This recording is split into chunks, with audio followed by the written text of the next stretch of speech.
प्रभु ने फिर से एक बार आपसे मिलने का मौका दिया, इसलिए परमेश्वर के नाम को धन्यवाद।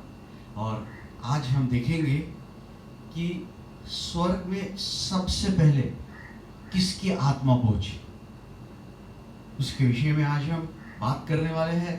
और उसका नाम है, इंग्लिश में उसको एबेल कहते हैं और हिंदी में उसको हाबिल कहते हैं। तो आइए आज हम अपना बाइबल स्टडी हाबिल के ऊपर लेंगे। तो मैं आपको हाबिल का थोड़ा सा परिचय करा दूं। सबसे पहली बात यह है कि आदम और हवा का ये दूसरा बेटा है।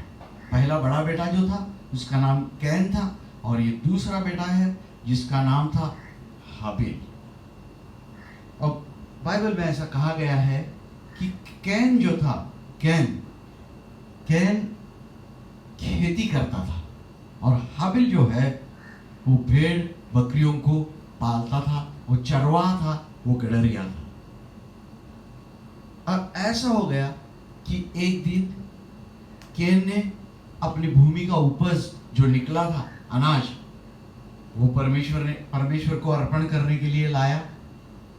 और हाबिल ने जो है, बाइबल में कहा गया है कि उसकी जो भेड़ बकरियों के जो पहलोटे थे उनको वो लेके आया और उनकी चर्बी लाई उसने, और वो परमेश्वर को अर्पण की। और बाइबल में कहा है कि परमेश्वर ने हाबिल के अर्पण का स्वीकार किया और कैन के अर्पण का स्वीकार नहीं किया। जब कैन के अर्पण का स्वीकार नहीं किया तो कैन को बहुत गुस्सा आया, क्रोधित हो गया, उसका चेहरा उदास हो गया, और उसने ऐसा किया कि अपने भाई को बोला, चल बाहर जाते हैं। और जब मैदान में गए, मैदान में जाने के बाद हाबिल के ऊपर उसके बड़े भाई कैन ने घात करके हमला किया और उसको जान से मार डाला। आप समझ रहे हैं इस बात? संसार और दुनिया का सबसे पहला मर्डर है। कैन ने अपने भाई को मार दिया, हाबिल को जान से मार दिया घात करके। बाद में जब परमेश्वर ने कैन को पूछा कि कैन तेरा भाई किधर है, तो उसने कहा, मुझे क्या मालूम, मैं क्या अपने भाई का रखवाला हूं? परंतु परमेश्वर ने कहा, देख कैन, तेरे भाई का खून भूमि से, जमीन से मुझे पुकार रहा है, चिल्ला रहा है और दुहाई दे रहा है। ये आज हमने हाबिल के विषय में सुना है। अभी हम गहराई में जाकर हम देखेंगे। उसके पहले एक दो वचन में पढ़ूंगा। प्रारंभ की किताब 4 अध्याय और 10वां वचन। तूने ये क्या किया है? तेरे भाई का लहू भूमि से मेरी ओर चिल्ला कर मुझे पुकार रहा है, मुझे पुकार रहा है। और इब्रानियों की पत्री 11वां अध्याय और 4था वचन। विश्वासी से हाबिल ने कैन से उत्तम बलिदान परमेश्वर के लिए चढ़ाया। विश्वास के कारण वह धार्मिक माना गया, पर विश्वास के कारण वह आज भी बोल रहा है। मैं फिर से एक बार पढ़ूं इसको। विश्वास ही से हाबिल ने कैन से उत्तम बलिदान परमेश्वर के लिए चढ़ाया। विश्वास के कारण वह धार्मिक माना गया, क्योंकि परमेश्वर को उसकी भेंट पसंद आई। निस्संदेह उसकी मृत्यु हुई, पर विश्वास के कारण वह आज भी बोल रहा है। आमीन, हालेलुया। तो हाबिल जो था, अभी हम हाबिल के विषय में सोचेंगे। मैंने आपको जो जरूरी बातें थी क्या बताई मैंने आपको, कि वो दूसरा नंबर का बेटा था। स्वर्ग में सबसे पहले इसकी आत्मा पहुंची, क्योंकि बाइबल में कहा गया है वो धार्मिक था। मत्ती की किताब 23वां अध्याय और 35वें वचन में कहा गया है हाबिल को धार्मिक कहा गया है। तो स्वर्ग में सबसे पहले हाबिल की आत्मा पहुंची। संसार में सबसे पहला मर्डर हाबिल का हुआ। सबसे पहला चरवाहा जो बना था यही था। हालेलुया। और धार्मिकता के लिए शहीद होने वाला ये पहला इंसान था। तो आइए थोड़ा उसका चरित्र हम देखेंगे। सबसे पहली बात है, हाबिल ने जो काम चुना था, उसने चरवाहा का काम चुना था। वो गडरिया बना था, भेड़ बकरियों को उनकी देखभाल करता था। उसने जो काम चुना था, जो भेड़ बकरियों की देखभाल कर रहा था, ये स्पष्ट रीति से दर्शाता है कि एक गडरिया, एक चरवाहा भेड़ बकरी यानी कि आत्माओं की देखभाल करता है। आमीन। आत्माओं के लिए बोझ होना चाहिए, आत्माओं के लिए एक हमारे मन में चिंता होनी चाहिए, सोच विचार होना चाहिए, उनकी परवरिश कैसे की जाए, जो भटके हुए आत्मा है उनको कैसे प्रभु के पास लाया जाए, और जो आत्मा बैकस्लाइड होके बाहर गए हैं उनको भी कैसे ला सकते हैं, और जो आत्मा हमारे साथ है उनको शिष्य कैसे बनाया जाए। आत्मा के बारे में सोचना चाहिए, और हाबिल में ये क्वालिटी था। बाइबल में स्पष्ट रीति से कहा गया है जो आत्माओं को जीतता है वो बुद्धिमान है। प्रभु यीशु मसीह ने यूहन्ना के 10वें अध्याय में कहा मैं अच्छा चरवाहा हूं, और बाइबल में कहा गया है प्रभु यीशु मसीह को कि वो हमारे आत्माओं का, he is the shepherd of our souls, आत्माओं का वो चरवाहा है। तो हाबिल ने जो काम चुना था वो किस चीज का प्रतीक है? एक पास्टर, एक शेपर्ड का प्रतीक है। और वो क्या कर रहा था? आत्माओं को देखने के, आत्माओं की चिंता करने के, आत्माओं के प्रति ध्यान देना, आत्माओं की देखरेख और देखभाल करने का प्रतीक है। किसी ने उसको नहीं बताया था, उसने अपने आप ये प्रोफेशन या ये काम चुन लिया था। ये पहली बात है। और बाइबल में कहा है God had regard for Abel and his offering. चौथे वचन में परमेश्वर को हाबिल के प्रति आदर था और उसके अर्पण के प्रति आदर था। आमीन, हालेलुया। बाइबल में कहा है कि ये आत्माओं की देखभाल करना, उसका अर्थ परमेश्वर की सेवा करना, एक किस्म का अर्पण है। ये परमेश्वर की क्या करना? सेवा करना। और यूहन्ना की किताब 12वां अध्याय और 26वें वचन में लिखा है कि अगर कोई मेरी सेवा करेगा तो पिता उसका आदर करेगा। आत्माओं की देखभाल, सेवा, परमेश्वर से आदर। और हाबिल वही चीज का दर्शक था जो चरवाहा के रूप में अपने भेड़ों को देख रहा था। बाइबल में यशायाह की किताब 53वां अध्याय 6वें वचन में लिखा है हम सब भेड़ के नहीं भटक गए थे। मनुष्यों को भेड़ की उपमा दी गई है, और हाबिल का काम ये चरवाहा का, पास्टर का, शेपर्ड का काम का प्रतीक है। दूसरी महत्वपूर्ण बात है, पॉइंट नंबर 2, जब हाबिल को मारा गया तो बाइबल में कहा है कि उसका खून बोल रहा था। हालेलुया। हाबिल का खून जमीन से बोल रहा था कि हे प्रभु, हे प्रभु। परमेश्वर ने कहा कि तेरे भाई का खून जमीन से मुझे पुकार रहा है। हालेलुया। बाइबल में ऐसे कई उदाहरण हैं जहां लोगों का खून परमेश्वर को बुलाता है। प्रकाशित वाक्य 6वां अध्याय 10वां वचन, एक वचन में पढ़ता हूं। हे स्वामी, प्रकाशित वाक्य 6:10, हे स्वामी पवित्र और सत्य, तू कब तक न्याय न करेगा और पृथ्वी पर रहने वालों से हमारे लहू का बदला कब तक न लेगा। पुराने नियम में जो है, पुराने नियम में खून जो आता था वो खून क्या करता था? बदले की बात करता था। हाबिल ने क्या किया? मेरे साथ ऐसा हुआ है, हे प्रभु तू बदला ले। अभी प्रकाशित वाक्य 6:10 में क्या है? वही लोग हैं और वो कह रहे हैं कि हे परमेश्वर, पृथ्वी पर रहने वालों से हमारे लहू का बदला तू कब तक न लेगा। तो पुराने नियम में लहू क्या बोलता था? बदला, बदला और बदला। नए नियम में बात अलग है। नए नियम में जब प्रभु यीशु मसीह क्रूस के ऊपर मर रहा था और जब लोग उसको तकलीफ दे रहे थे, जब उसका खून बह रहा था, यीशु ने कहा हे पिता उनको क्षमा कर दे, वो क्या कर रहे हैं उनको मालूम नहीं है। तो नए नियम में अगर बदला है, पुराने नियम में अगर खून कहता है कि बदला बदला बदला, तो नए नियम में क्या कहता है? क्षमा कर दो, दया दिखाओ और प्रेम दिखाओ। हालेलुया। हाबिल के लिए कोई उदाहरण नहीं था, मगर हमारे लिए प्रभु यीशु मसीह ने एक अच्छा उदाहरण दिया है कि शत्रु को भी माफ करना चाहिए। एक गाल पे मारे तो दूसरे गाल पे आगे करना चाहिए। शत्रु के ऊपर प्रेम करना चाहिए। कोई तेरा बनियान मांगे तो कोट भी तू उसको दे दे। उसका अर्थ ये हम सीखते हैं कि भले हाबिल का खून बदले की बात कर रहा था, प्रभु यीशु मसीह का खून अच्छी बात की बात करता है। दया, सत्य, चंगाई, क्षमा, वैसे हमारा खून भी ऐसे ही बात करना चाहिए।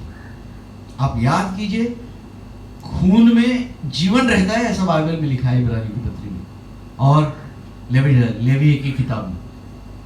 Blood makes atonement by the reason of life.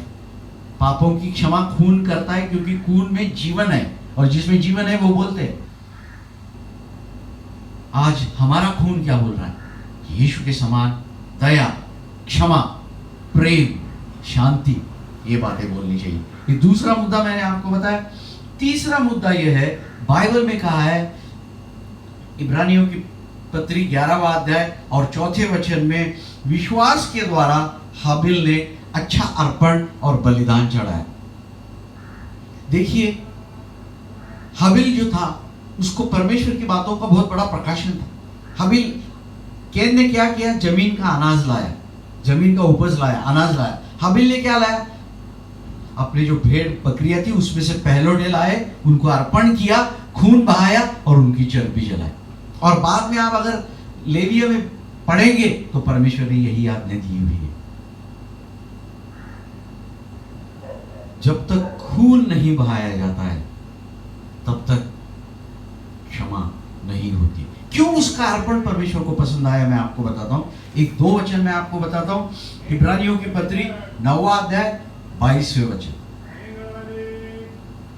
वास्तव में व्यवस्था चाहती है कि प्राय हर एक वस्तु खून से शुद्ध की जाए, बिना लहू बहाए क्षमा नहीं होती। और 9:23 में कहा गया है, तो फिर यह आवश्यक है कि वे वस्तुएं जो स्वर्ग की प्रतिकृति है उन्हें पशु के बलिदान से शुद्ध किया जाए, किंतु स्वर्ग की वस्तुएं तो इनसे भी उत्तम बलिदान से शुद्ध की जाने की अपेक्षा रखती है। परमेश्वर के लिए हाबिल ने जो अर्पण किया है, बाइबल में उसको एक्सीलेंट ऑफरिंग, अच्छा ऑफरिंग कहा गया। और जो स्वर्ग की वस्तुओं को साफ करने के लिए प्रभु यीशु मसीह ने जो अपना खून बहाया, उसको बेटर और भी अच्छा ऑफरिंग कहा गया। तो आप याद रखें कि हाबिल का जो अर्पण था वो परमेश्वर को पसंद आया, उसमें खून बहाया था। और खून इसलिए परमेश्वर पसंद करता है, उसमें जीवन है, उससे पापों की क्षमा होती है और कई बातें शुद्ध उससे हो जाती है। सब कुछ, लहू बहाने के बिना कुछ चीज शुद्ध नहीं होती। ये बातें हाबिल को किसने सिखाई नहीं थी, हाबिल को प्रकाशन मिला था, इसलिए उसने खून, चर्बी और अपने पहलोटे परमेश्वर को अर्पण किए और उसका ऑफरिंग, अर्पण एक्सीलेंट कहा गया है। तीसरी बात है, विश्वास से उसने अर्पण किया। रोमियो की पत्री 14वां अध्याय 23वें वचन में ऐसा लिखा है, whatever is not from faith is sin. जो कुछ भी चीज विश्वास से नहीं है वो पाप है। और विश्वास के द्वारा उसने एक अच्छा अर्पण चढ़ाया। पर याद रखिए, बाइबल में जो वर्डिंग्स है, God had regard for Abel and his offering, 4 वचन में लिखा है, जेनेसिस 4 अध्याय। परमेश्वर को हाबिल के प्रति आदर था और उसके अर्पण के प्रति। ऐसा नहीं लिखा है कि हाबिल के अर्पण के प्रति आदर था, ना ना ना। पहले क्या लिखा है? God had regard for Abel, हाबिल के प्रति उसको आदर था और उसके बाद उसका अर्पण।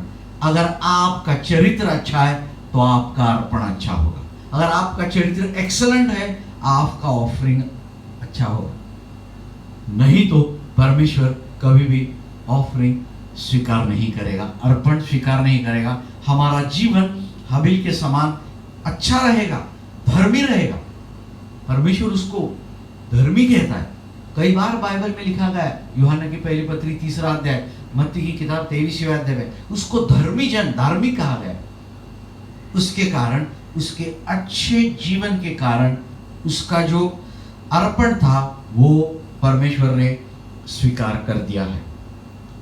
और चौथी बात मैं आपको बताऊं कि अभी मैंने वचन पढ़ा कि निसंदेह उसकी मृत्यु हो गई 11:4, और विश्वास के कारण वो आज भी बोल रहा है। आमीन, हालेलुया।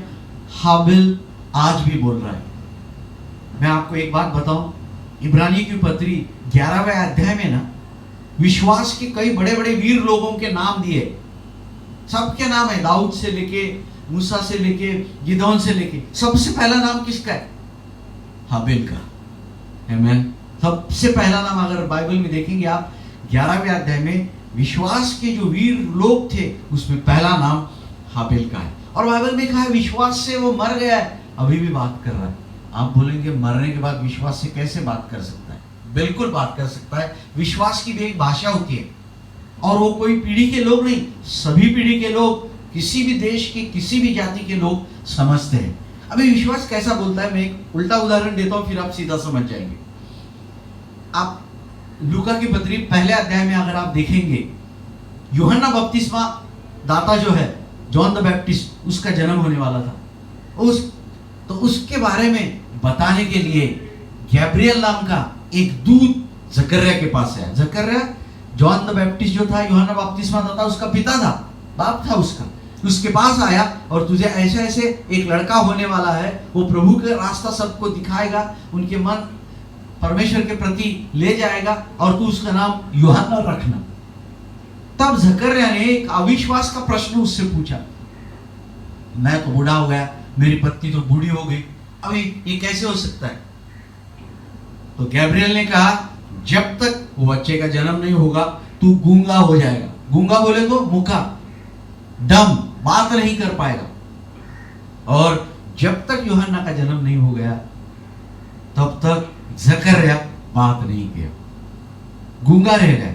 अगर अविश्वास एक व्यक्ति को गूंगा बना सकता है तो विश्वास एक व्यक्ति के द्वारा बात भी कर सकता है। आमीन, हालेलुया। मेरे ख्याल से बात आपके साथ काफी स्पष्ट हो गई है। तो आज भी हाबिल बात कर रहा है, ये सबसे बड़ा चमत्कार है। मैंने बाइबल में ये पढ़ा है, समझो कोई आदमी मर गया, जैसे लाज़ारस 4 दिन कब्र बंद, उसके बाद यीशु ने उसको उठाया, फिर उसने बात की पुनरुत्थान नहीं, जी के उठने, मरने से जी उठने के बाद। ये बात सही है, मरा हुआ था, कब्र में से बाहर आया, लाज़ारस ने बात की, पर बाइबल में कहा है हाबिल निसंदेह उसकी मृत्यु हो गई, पर आज भी उसका विश्वास बोल रहा है। पहली बात उसका खून जमीन से बोल रहा था, दूसरी बात आज भी उसका विश्वास बोल रहा है। और चौथा और अंतिम मुद्दे पे अभी मैं आता हूं, हाबिल के जीवन से ज्यादा करके हम क्या सीखते हैं? चौथी बात, हाबिल के जीवन का उदाहरण देखो। उसके माँ बाप कैसे थे? दोनों ने पाप किया, दोनों गिर गए थे और परमेश्वर का श्राप उनके ऊपर आया था। उसका बड़ा भाई कैसा था? बड़ा गुस्से वाला था वो, इसीलिए तो मर्डर कर दिया उसने। अभी उसका फैमिली देखो कैसा है, माँ बाप पाप से गिरे हुए, बड़ा भाई गुस्से वाला, उसके बीच में हाबिल था। आप समझ रहे हैं?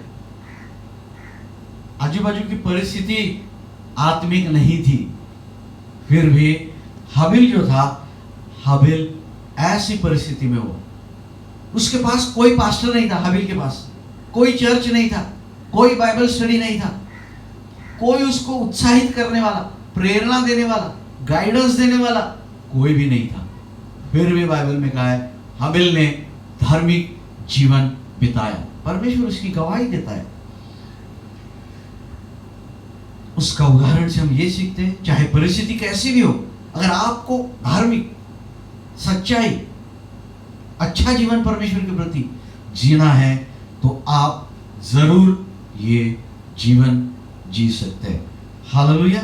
और लास्टली कैन ने हाबिल का खून कर दिया, पहला शहीद हो गया, थोड़ी समय के लिए भाग गया, परंतु तुरंत परमेश्वर ने पूछा हाबिल का खून करने वाला जो था कि ये तूने क्या किया, तेरे भाई का लहू जमीन से मुझे पुकारा। उसका अर्थ गलत काम करने से हो सकता है ज्यादा समय के लिए या थोड़े समय के लिए आप परमेश्वर से छिप सकते हैं, परंतु परमेश्वर बहुत जल्दी उसको ढूंढ लेता है, कोई छिप नहीं सकता है। हालेलुया। तो आज हमने हाबिल के जीवन से क्या सीखा? हाबिल धर्मी आदमी था और जो परमेश्वर ने स्वर्ग बनाया था, स्वर्ग में पहुंचने वाला पहला आदमी, धार्मिकता के लिए शहीद होने वाला पहला आदमी। इब्रानियों की पत्री 11वें अध्याय में जिसके विषय में लिखा गया है पहला आदमी कौन है? वो है मत्ती की किताब 23वां अध्याय 1 जॉन चैप्टर 3 में हाबिल को कहा गया है कि ये धार्मिक आदमी है। सबसे पहला गडरिया ये आदमी है। मरने के बाद भी इसका खून बोला, मरने के बाद विश्वास से ये बात कर रहा है और हमारे लिए उसने एक अच्छा उदाहरण रखा है। हालेलुया। तो हाबिल का काम हम याद रखें और आत्माओं की देखभाल करना सीखें। दूसरी बात, हाबिल का खून बोल रहा है, हमारा खून दया, क्षमा और प्रेम बोलना चाहिए। हाबिल ने जैसा उत्तम अर्पण परमेश्वर को अर्पण किया, एक्सलेंट, वैसे हमारा भी जो अर्पण है परमेश्वर के लिए अच्छा अर्पण होना चाहिए। पहले चरित्र, बाद में अर्पण, जैसा मैंने समझाया। चौथी बात, आज भी उसका खून बोल रहा है।